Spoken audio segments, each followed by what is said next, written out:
নমস্কার বন্ধুরা, any medical চ্যানেলের পক্ষ থেকে ভিডিওটি স্টার্ট করার জন্য আপনাদের জানাই অসংখ্য ধন্যবাদ। আপনি যদি ফার্স্ট টাইম ভিডিওটি ওয়াচ করছেন, অতি অবশ্যই চ্যানেলটিকে সাবস্ক্রাইব করে রাখুন। পাশে থাকা বেল বাটনটি প্রেস করতে ভুলবেন না। অল নোটিফিকেশন অপশানে অবশ্যই ক্লিক করবেন। তার কারণ আমি এই চ্যানেলে বিভিন্ন ধরনের স্বাস্থ্য সংক্রান্ত টিপস নিয়ে আলোচনা করে থাকি।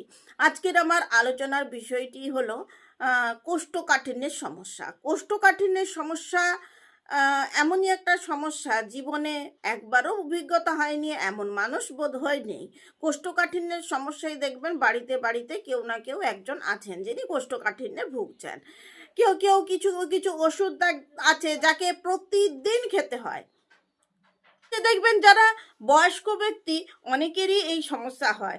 অনেকে কি হয়, কিছু কিছু ওষুধ প্রতিদিনই তাদের সেবন করতে হয়। এখনকার দিনে তো প্রত্যেকেই, কম বয়স্ক কি আর মধ্যবয়স্ক কি, সকলকেই এই কথা এটা মানে মেনটেন করতে হয়। কিছু না কিছু ওষুধ আছে যাকে তাকে দৈনন্দিন খেতে হচ্ছে। তো এই ওষুধের পার্শ্ব প্রতিক্রিয়া হিসেবে অনেক সময় কি হয় যে কোষ্ঠকাঠিন্যের সমস্যা দেখা যায়। কোষ্ঠকাঠিন্যের সমস্যা বিশেষত কেন হয় জানেন?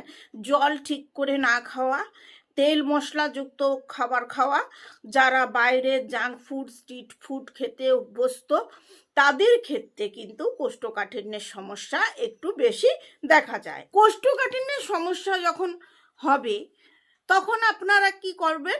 ইসবগুলের ভুসি খাবেন। ইসবগুলের ভুসি, কুমড়ো, বিভিন্ন ধরনের শাকসবজি, জুস খাওয়ার চেষ্টা করবেন। তাহলে দেখবেন এই সমস্যা আপনার অনায়াসে কেটে গেছে। কিন্তু আস্তে আস্তে দেখবেন এই যে ইসবগুলের ভুসিও, এর প্রভাবও কিন্তু আস্তে আস্তে কেটে যাচ্ছে।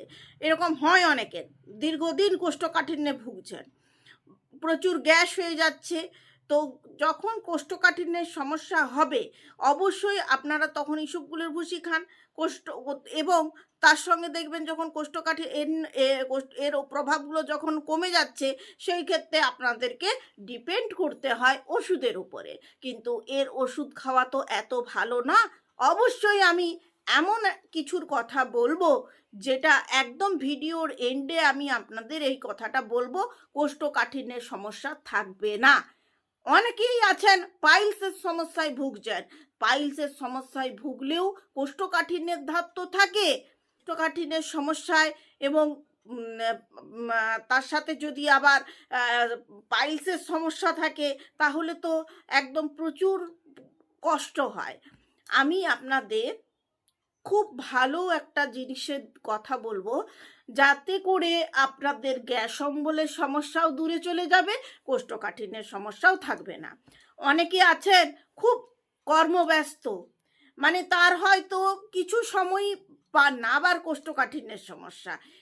এক তো তাকে হেভি কাজ করতে হচ্ছে, তার সঙ্গে যদি থাকে কোষ্ঠকাঠিন্যের সমস্যা, ব্যাস হয়েই গেল। কাজেরও সমস্যা হয়, আর কোষ্ঠকাঠিন্যের সমস্যা তো বুঝতেই পারছেন খুবই কষ্টদায়ক। তো আপনি লাস্ট পর্যন্ত ভিডিওটি ওয়াচ করুন। অতি অবশ্যই আমি আপনাকে বলবো যে এই জিনিসটি অ্যাপ্লাই করলেই আপনারা কোষ্ঠকাঠিন্যের সমস্যা আপনার মধ্যে থাকবে না। গ্যাসের প্রবলেমও দূরীভূত হয়ে যাবে, এতই ভালো। তো তার আগে আমি কিছু ঘরোয়া টোটকার কথা বলবো, কোষ্ঠকাঠিন্যের কারণের কথা বলবো, সেগুলো তো আমি আমি কথা আছেই, বলবোই।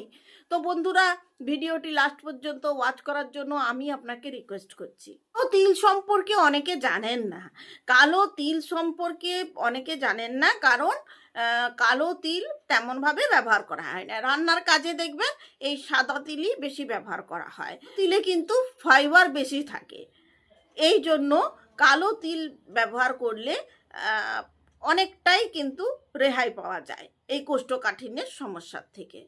তিল খেলে অন্ত্র ভালো থাকে। কালো তিলে ম্যাগনেসিয়ামের পরিমাণ কিন্তু বেশি থাকে। এর নাম শোনেননি এমন মনে হয় মানুষ নেই।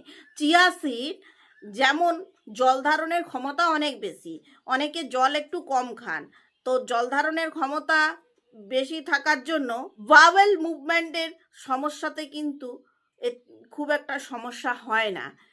তাই চিয়া সিড খেতে থাকুন। এই ধরনের বীজ তিন ধরনের বীজ, কিন্তু যদি তিন ধরনের বীজের মধ্যে আপনি যদি একটাও সেবন করেন, কোষ্ঠকাঠিন্যের সমস্যার থেকে অবশ্যই রেহাই পাবেন। কোষ্ঠকাঠিন্যের সমস্যায় দীর্ঘদিন যারা ভুগছেন তাদের গ্যাস অম্বলের সমস্যা একটু বেশি, তাই আপনারা এই তিনটে বীজের মধ্যে একটা যে কোনো বীজ অ্যাপ্লাই করতে পারেন, 100% কিন্তু আপনার এই সমস্যা চলে যাবে। আরেকটি ব্যাপার, কনসপ পাউডার।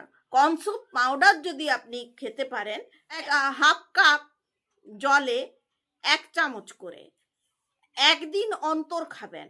খুব কোষ্ঠকাঠিন্যের সমস্যায় ভুগছেন, খুব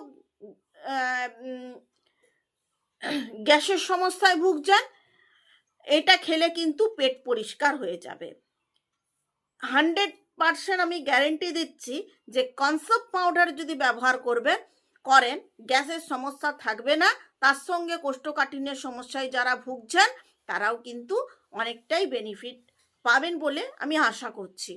আর বাড়িতে যারা বয়স্ক ব্যক্তি রয়েছেন তাদের মধ্যে দেখবেন এরকম সমস্যাটা আসে যে কোষ্ঠকাঠিন্যের সমস্যা কিন্তু তাদের একেবারেই সেরে যাবে। এটা খেতে থাকুন, হ্যাঁ, একদিন অন্তর খাবেন। কনসপ পাউডার খেলে গ্যাস অম্বলও হবে না। কনসপ পাউডার আপনি 10 বছরের উপরের বাচ্চাদের খাওয়ার কথা আমি বলছি, একদম ছোট বাচ্চাদের কথা আমি বলছি না। 10 বছরের উপরে যারা রয়েছেন তারা কিন্তু খেতেই পারে, তবে তাদের ডোজটা কিন্তু আলাদা হবে। এটা কোন ব্যক্তির ক্ষেত্রে কি ডোজ হবে সেটা একটু জানার জন্য 9733970544 নাম্বারে ফোন করে কিন্তু জেনে নেবেন। এই কনসপ পাউডার খেলে কিন্তু আপনাদের সমস্যা কিন্তু একদমই হবে না, এর প্রচুর বেনিফিট আছে। তবে আমি বীজের কথাও বললাম 3 ধরনের, কনসপ পাউডারের কথাও আমি বললাম, আমি ইসবগুলের ভুসির কথাও বলেছি। আপনি যাই খান তার সাথে কিন্তু আপনাকে অবশ্যই একটা জিনিস খেতে হবে, সেটা হলো জল আপনাকে পর্যাপ্ত পরিমাণে খেতে হবে। জল যদি না খান তাহলে শরীরে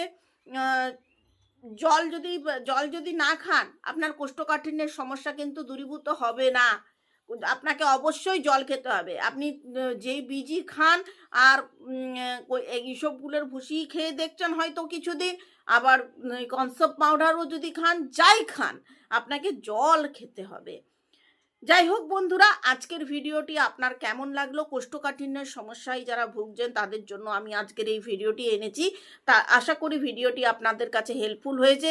হেল্পফুল যদি হয়ে থাকে তাহলে ভিডিওটি রিকোয়েস্ট করছি যে শেয়ার করে দেন, কারণ হয়তো যিনি এই সমস্যায় দীর্ঘদিন ধরে ভুগছেন তার কাছে এই ভিডিওটি পৌঁছে গেলে তিনি হয়তো এই সমস্যার থেকে অনেকটাই রেহাই পাবেন। তাই আজকের এই ভিডিওটি আমি এই পর্যন্তই রাখলাম। পরের দিন দেখা হবে নতুন টপিকের সাথে।